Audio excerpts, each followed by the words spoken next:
हाँ अच्छा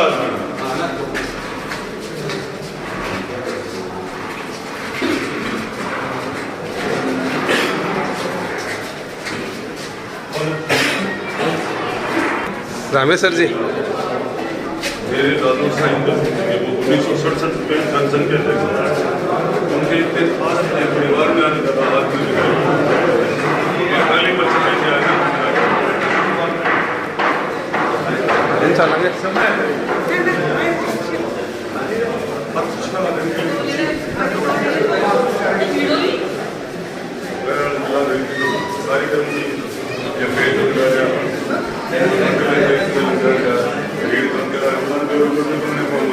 कार्यक्रम के आदेश आए हैं उनका चर्चा करना चाहूँगा। जो मेडिकल रिलीफ सोसाइटी की जो कमेटी बनी है उसमें अध्यक्ष महोदय श्रीमान एडीएम साहब रहेंगे, उपाध्यक्ष डिप्टी डायरेक्टर जोन जयपुर और सदस्य सचिव पीएमओ नवलगढ़ और सदस्य के रूप में माननीय एमएलए साहब CMHO doctor Naval Saini, doctor Suresh Kumar, Dinesh ji Chejara एवं सूजी और किशोरीलाल सैनी नर्सिंग अधिकारी और संगीता सैनी सदस्य के रूप में इस कमेटी में रहेंगे। बैठक में निम्न प्रस्ताव कमेटी के समक्ष रखे जाते हैं। संस्थान में वित्तीय वर्ष 2024-25 के लिए आवश्यक माल व सेवाएं क्रय करने हेतु निविदाएं आवंटित की जाती है, जिसका विवरण निम्न प्रकार से है। प्रिंटिंग कार्य, stationery, ortho implants, dialysis machine हेतु रेजेंट्स उपकरण, वाहन parking, general item, RO AMC, धुलाई कार्य, कार्टेज रिफिलिंग, ऑक्सीजन सप्लाई, दवाई सप्लाई हेतु लोडिंग वाहन, डायलिसिस मशीन के लिए सीएमसी, बिजली पानी की मरम्मत हेतु सामान, जीएसटी व टीडीएस हेतु सीए की सेवाएं लेना। उक्त कार्य हेतु नियमानुसार निवेदन आवंटित करने का प्रस्ताव कमेटी के समक्ष रखा जाता है। सेकेंड है, संस्थान में वित्तीय वर्ष 2024-25 के लिए निम्न प्रकार से मानव संसाधन की सेवाएं एनजीओ के माध्यम से ली जानी है, जिसमें एमएनजेवाई के अंदर LTG 3, LA lab assistant 2, ARG 1 और लैब क्लीनर 3 और डीओ 1। एमएनजेवाई में जो डाटा ऑपरेटर रहेंगे वो 6 रहेंगे, आईएचएस में 13, आईपीएच लैब के अंदर डीओ 1 और लैब टेक्नीशियन ए, आरएमएस के अंदर data operator 04, cleaner 3, ward boy 3, guard 8, electrician 1, plumber 1 और गार्डनर 1। उपरोक्त पदों पर कार्मिकों की सेवाएं एनजीओ के माध्यम से ली जानी है, जिसके लिए एनजीओ के चयन हेतु ई निविदाएं आमंत्रित करने व उपरोक्त कार्मिकों की सेवा लेने का प्रस्ताव कमेटी के समक्ष रखा जाता है। संस्थान में एमआरएस के माध्यम से सीधे व्यक्तिगत अनुबंध के आधार पर निम्न पदों पर संविदा कार्मिक कार्यरत हैं। Pharmacist 2, DDC helper 4, lab cleaner 2, lab helper 1 और एआरजी 1। उपरोक्त संविदा कार्मिक की सेवाएं वित्तीय वर्ष 2024-25 के लिए लेने का प्रस्ताव कमेटी के समक्ष रखा जाता है। वित्तीय वर्ष 2024-25 में साफ सफाई के कार्य हेतु ई निविदा आमंत्रित की जानी है। संस्थान में साफ सफाई के कार्य के लिए प्रति माह राशि 1 लाख रुपए एनएचएम मद से प्राप्त होती है। संस्थान में गुणवत्तापूर्ण साफ सफाई की सेवाएं उपलब्ध कराने हेतु व एमआरएस की नवीन नियमावली के अनुसार प्रति माह राशि 1 लाख रुपए एमआरएस से खर्च करने व ई निविदा आमंत्रित करने का प्रस्ताव कमेटी के समक्ष रखा जाता है। संस्थान की लैब में वित्तीय वर्ष 2024-25 हेतु आवश्यक रिजेंट उपकरण, एक्सरे फिल्म के क्रय किए जाने का प्रस्ताव ई निविदा के माध्यम से कमेटी के समक्ष रखा जाता है। संस्थान में मरीजों की दवाई उपलब्ध कराने हेतु वित्तीय वर्ष 2024-25 के लिए ई निविदा आवंटित की जाती है। संस्थान में वृद्धजनों हेतु एक अलग से जेनेटिक वार्ड स्थापित करने के लिए आवश्यक फर्नीचर और सर्जिकल आइटम क्रय किए गए हैं। वह वार्ड में पार्टीशन व आईसीयू के कर्टन का कार्य करवाया गया है, जिसका भुगतान एमआरएस के मद से करने का प्रस्ताव कमेटी के समक्ष रखा जाता है। संस्थान परिसर में स्टाफ के वाहनों की पार्किंग के लिए इंटरलॉक का फर्श व रोलिंग एमआरएस के मदद से लगाने का प्रस्ताव कमेटी के समक्ष रखा जाता है। संस्थान में निम्न सामानों की आवश्यकता है वह कार्य कराने के लिए प्रस्ताव रखा जाता है। एमआरएस मद में आईपीडी काउंटर लगवाना, एक कंप्यूटर, एक लैपटॉप, एक प्रिंटर। जूनोसिस मद में 5 कंप्यूटर, एक लैपटॉप, 6 प्रिंटर एमआरएस मद से। दवा वितरण के अंदर थर्ड में एल्यूमिनियम की पार्टीशन का कार्य एमआरएस की मद से। Defibrillator, ECG machine, anaesthesia equipments MRS की मद से। 4 लोहे की अलमारी, 5 टेबल, 5 कुर्सी एमआरएस की मद से। हेल्प डेस्क काउंटर एमआरएस की मद से। सर एक्चुअली ओपीडी में जो भीड़ रहती है उसको कंट्रोल करने के लिए हम एक इनोवेशन है जो एक्चुअली प्राइवेट हॉस्पिटल में होता है, गवर्नमेंट में कहीं देखने को नहीं मिलता है। तो मैं चाह रहा हूँ कि जैसे हेल्प डेस्क बनाई जाए, वहाँ जैसे एक अपना परमानेंट जैसे एम्प्लॉय हो और इसके साथ एक गार्ड रहे। कोई भी जैसे बाहर आने वाला पेशेंट रहे तो उसको जैसे उसको उसके साथ जैसे जो भी उसकी क्यूरी है, कहाँ जैसे वार्ड में भर्ती है, डॉक्टर्स अवेलेबिलिटी है, ये सारी चीज़ें के बारे में बता सके, वार्ड के बारे में बता सके, मरीजों की स्थिति के बारे में बता सके। हाँ, इधर उधर घूमे नहीं पेशेंट, तो एक तरह से एक इन्वेस्टमेंट हो जाए। संस्थान में एनजीओ के माध्यम से कार्यरत संविदा कर्मियों और एमआरएस के माध्यम से सीधे व्यक्तिगत अनुबंध के आधार पर कार्यरत संविदा कर्मियों को श्रम विभाग की नवीन अधिसूचना के अनुसार न्यूनतम मजदूरी का भुगतान माह मई 2023 से एरियर के रूप में देने आईएचएस में संविदा कर्मियों और डीडीसी हेल्परों को छोड़कर का प्रस्ताव कमेटी अनुमोदन हेतु कमेटी के समक्ष रखा जाता है। संस्थान में इंटरलॉक, टाइल्स मरम्मत का कार्य करवाने के लिए राशि रुपए खर्च किए गए हैं, जिसके अनुमोदन का प्रस्ताव कमेटी के समक्ष रखा जाता है।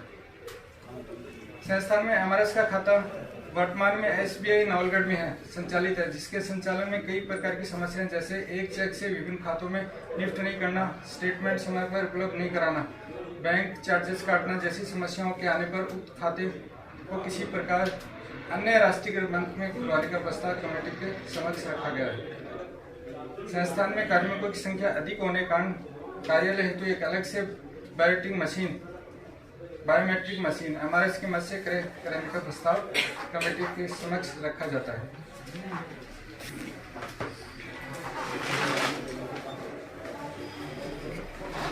नए भवन के निर्माण के दौरान एसी के आउटडोर को एमआरएस की मदद से उतरवाने का कार्य, सारी बिल्डिंग का काम चल रहा है, सारे एसी खराब होने के डर है तो जांच सैंपल में सीकर पहुंचाने हेतु पहले हुआ सर ये वाहन किराया राशि का भुगतान एमआरएस की मदद से। पहले सर अब तो आईएचएल ले बंदी, यहाँ सारे जांचें होने लगे, उससे पहले का जो था। संस्थानों में चिकित्सकों कक्ष में 6 फीट तक टाइल्स लगाने व वार्ड में अन्य कमरों में खराब चौखट बदलवाने व मरम्मत का कार्य एमआरएस से करवाने का प्रस्ताव कमेटी के समक्ष रखा जाता है। सर सारे जो ओपीडी के चैम्बर्स हैं उसमें सारे वो प्लास्टर वगैरह ये तो अपन ने उसको नहीं दिया क्या, ऊपर वालों को? अंदर का नहीं है उसके पास, अंदर का नहीं है क्या? बाहर का ही है। अंदर वैसे करवा रहे थे, नहीं तो उसमें बजट ज्यादा था उसके पास, इसलिए उससे बात की जाए। अंदर का करेगा नहीं वो। संस्थान में एनजीओ के माध्यम से 2 ईसीजी टेक्नीशियन, 4 वार्ड बॉय की सेवाएं वित्तीय वर्ष 2024-25 के लिए एमआरएस में लेने का प्रस्ताव रखा जाता है। संस्थान में माइकिंग व साउंड सिस्टम एमआरएस के मदद से लगाने का प्रस्ताव कमेटी के समक्ष रखा जाता है। संस्थान में लेबर रूम में म्यूजिक सिस्टम एमआरएस की मदद से क्रय करने का प्रस्ताव कमेटी के समक्ष रखा जाता है। संस्थान के परिसर में चिन्हित प्रधानमंत्री जन औषधि केंद्र का निर्माण एमआरएस की मदद से करवाने का प्रस्ताव कमेटी के समक्ष रखा जाता है।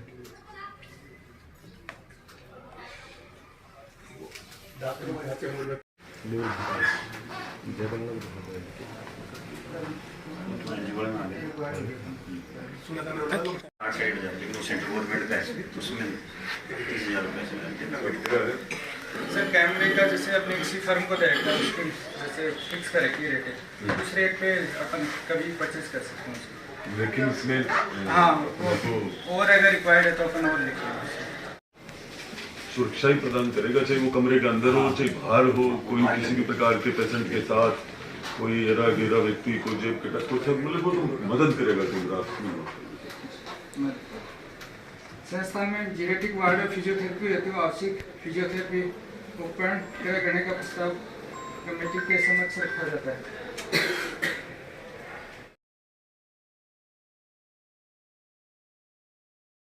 पेशेंट का बात हो जाता है। एक मशीन काफ़ी पुरानी है। ट्रोमा ही नया खुलवा दो, एक्सरे मशीन भी आ जाएगी, स्टाफ भी आ जाएगा, हॉस्पिटल कंट्रोल हो जाएगा। अपन प्लानिंग ट्रोमा ही कराएंगे, अपने हॉस्पिटल भी हाईवे पर रिंग ओपन कर रहा है, तो अपना हॉस्पिटल में ट्रोमा नहीं है तो ट्रोमा हो जाएगा, अच्छा रहेगा। उसके लिए तो चल अपन ट्रोमा वो चल रही है, वो तो चल रही है, वो लेके दे दिया अपन ट्रोमा। वो तो चल रही है, सब बैठे, वो तो सबसे चल रही है। एक तो बड़े पावर कैंसर नहीं होता। 500 में की मशीन की आवश्यकता है, 300। वो तो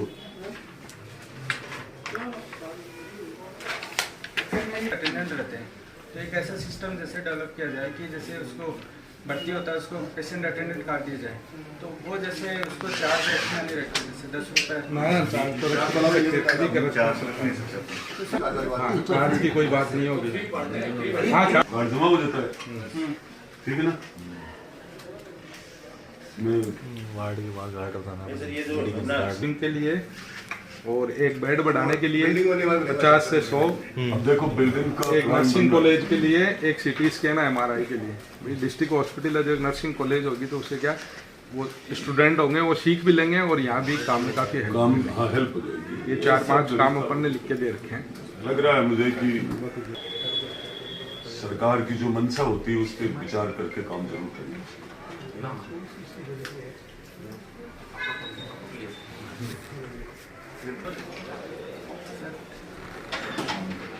काउंटर की बात है, ये तो कंप्यूटर खरीदे और एक ही ओपीडी वाला।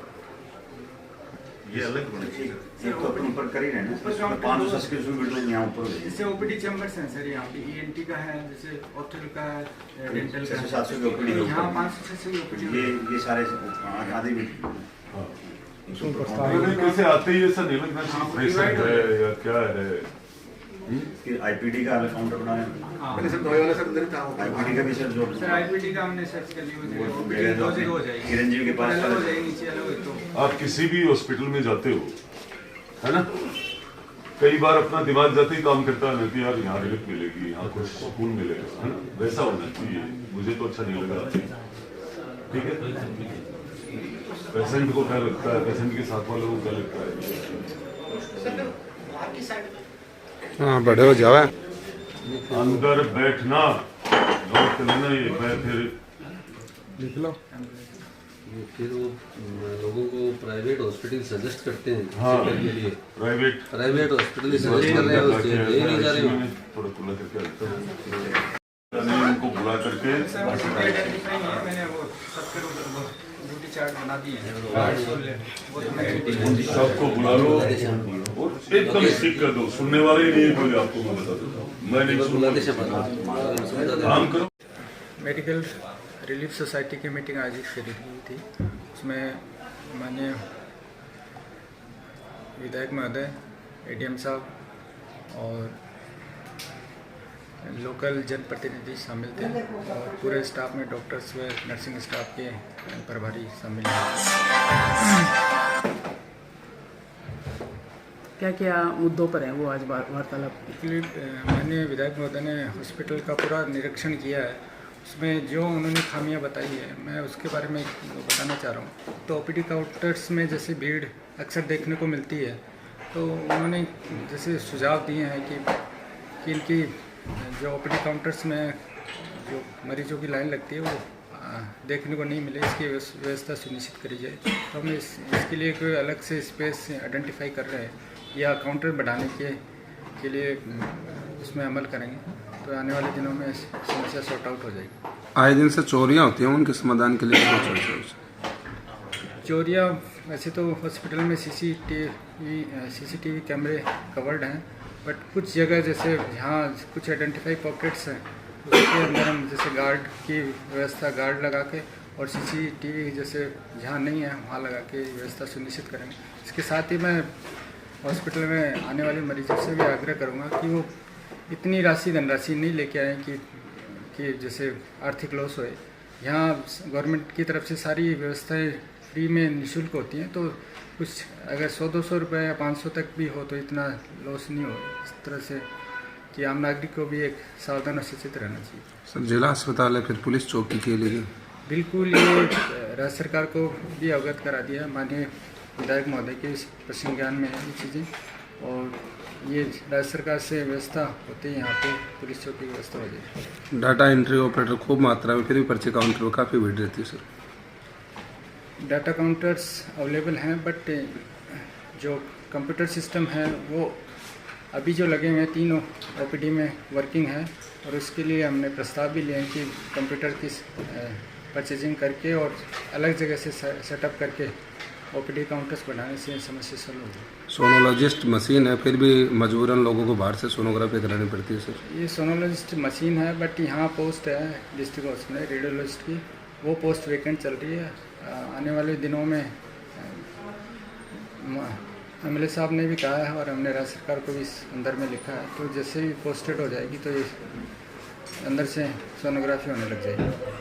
सर एक 4 दीवारी है जिला अस्पताल की, उसको लेके काफ़ी बार सवाल उठे हैं, लेकिन अभी तक 4 दीवारी नहीं हो पाई है। ये मीटिंग में आज प्रस्ताव लिया गया है, और ये जब भी रिनोवेशन का वर्क होगा या हम PhD को लिखेंगे इस संदर्भ में, तो आने वाले दिनों में जो भी इसकी प्रक्रिया होगी फॉलो करके करवा दीजिए। बाहर की दवाइयाँ काफ़ी लिखी जाती है, उस पर क्या प्रभावी कार्रवाई रहेगी आपकी ओर से? वैसे तो बाहर की दवाइयाँ हॉस्पिटल में जितनी भी अवेलेबल है वही लिखी जाती है। अगर इस तरह की कोई शिकायत आई है तो ये होता है कि हम MRS से भी जैसे परचेज करवा सकते हैं, कि उसके लिए संबंधित DDC है, वहाँ से NOC लेनी होती है। NOC लेने के बाद अगर यहाँ स्टोर में नहीं है तो हम MRS से भी अवेलेबल करा सकते हैं, बट ये प्रक्रिया के लिए आप प्रोसीडिंग होती है, उसको PMO को थ्रू जैसे एप्लीकेशन किसी पेशेंट या कोई राहत चाहता है तो उसमें शामिल हो सकता है। एक हाँ उसके बारे में तो बताइए सर। हॉस्पिटल में अभी एक प्रस्ताव आया कि प्रधानमंत्री जन औषधि केंद्र खोलने का है, तो इसमें ये DDC काउंटर्स भी हमारा एक बढ़ जाएगा, और उसमें जो दवाइयाँ मिलेगी वो बिल्कुल सस्ती रेट पे मिलेगी, तो यहाँ की जनता को बिल्कुल राहत वाला एक कदम रहेगा।